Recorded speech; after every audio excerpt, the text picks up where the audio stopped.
Okay, today we're going to introduce you guys to some different forces. So I'm going to use some different examples using our track in the buggies. We've used those before. I'm going to use the air glider, and then I'm going to use some other examples to show you different forces so that we can recognize these. So sometimes we need just something to kind of show us where these forces act, and then we'll do the notes later and talk about what direction do they act in and any other specific information about them.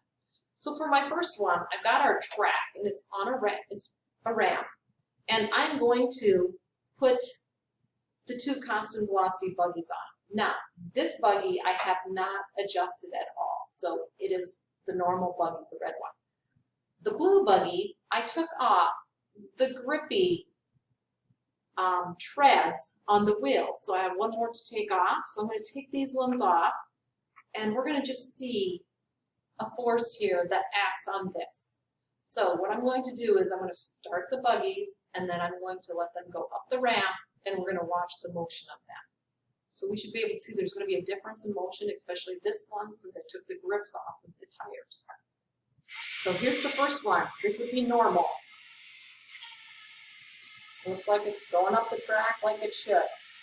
Here's the other one. If I put it on here, notice how that one is just sitting there and it's spinning its wheels. Since it's spinning its wheels so much more, if I compare it to this one, see how this one has a grip, a force on it that we call force traction. It's allowing it to go up the hill without slipping. Okay? So I know you guys have many of you have driven, so you know, like when your tires just spin and they don't catch hold, you don't have enough traction. So this is a type of force friction, so it's kind of a category under force friction, and we call it force traction. So now we're going to show you another example of force friction. So this is an air track, so we know that it pushes air out of these small holes here, and then this is going to ride on that air. So if I push this now, the air isn't on, it does not ride on the air.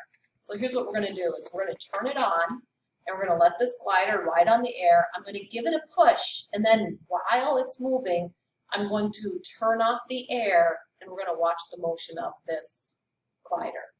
So I'm turning on the air. You can hear it on. So you notice when I push this, you can see how this moves nice and easily. Okay, so I'm going to push it, and then I'm going to turn the air off while it's moving, and we're going to look at the motion of this. Here it goes, and the air is off. Oh. So in this example, there's a force friction that stopped this. When the air was off, that force that was holding it up disappeared, and then this glider started to slide on the metal. When it slides on the metal, there's another force friction. It made it slow down. It opposed the motion. Okay, so that's our second force, another force friction. Now remember, force traction is another frictional force, but that's the force that helps us like climb up a hill so your wheels don't spin. Or even if you're walking, that's a force that helps you walk and move forward. Now, I'm going to do a third force. This is force lift. So on this track, you can see when I push this, there's friction. It's stopping and slowing this thing down from moving. When I turn on the air all the way, what it does is it lifts up this glider so that it rides on the air. That is a force that we call force lift. So when it lifts it up, now it rides on the air and it moves freely. Okay, I can feel the air coming out of here. This is force lift. Now, force lift is what we usually use for an airplane, birds flying. It's the lift force that causes them to go up. Here, we just barely lift the glider up off the track. That's our lift force so that it glides on the air. That would be my force lift. So that's three forces we've introduced. Okay, a couple more forces we're going to introduce or make sure that we understand. One is called force normal, and the other one is called force gravity. So if I look at these two objects sitting on the table here, if I took them and I put them over the edge and I let go, there's no force that's holding them up anymore. So the force that supports something, and it doesn't always have to be from underneath, But if it supports something, it's called a force normal. This force normal from this table is pushing up. Notice, if I remove the table from here, the ball goes down. That force that just took it to the floor would be force gravity. So I want to show you another example of a force normal. This magnet that's sitting on there, the whiteboard, there's a force normal on it. So there's a magnetic force going into the wall that's attracting it, and then this wall is pushing out with a force normal.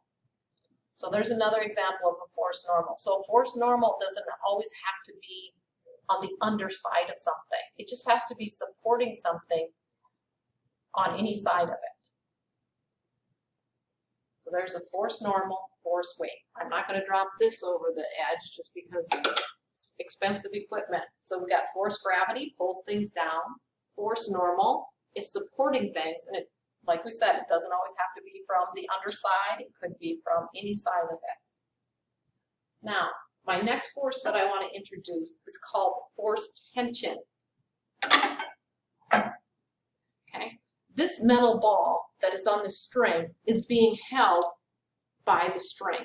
Force gravity is still pulling down on it, but this string right here is applying, that's what's touching the ball. It's applying the force tension. So the force tension is pulling it upward and gravity is pulling it downward. So that would be my next force that we want to talk about. So I think we have 6 forces that we have introduced so far. Okay, at the far end of the room, I have a bowling ball behind that broom. I'm going to go and I'm going to apply a force with the broom on the bowling ball. This is going to be my force applied because I am the one that's applying the force to the bowling ball. And we're going to watch that bowling ball as it moves. So this is my bowling ball and broom. So this would be my example of force applied. We're just going to say a force applied is a force that's applied by a person. So I'm going to constantly apply this force to the ball. You should also notice the motion of this ball and see if you could figure out what kind of motion does this ball have. Here it goes.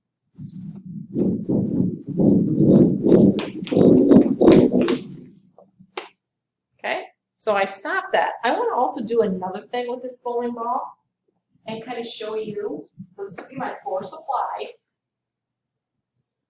So if I want to make this move in a circle around me, so I'm going to get it started.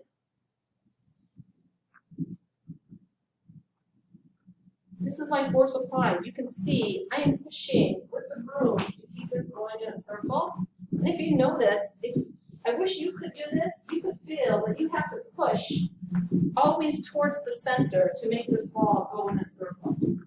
So this broom, I am with the broom and doing the force apply.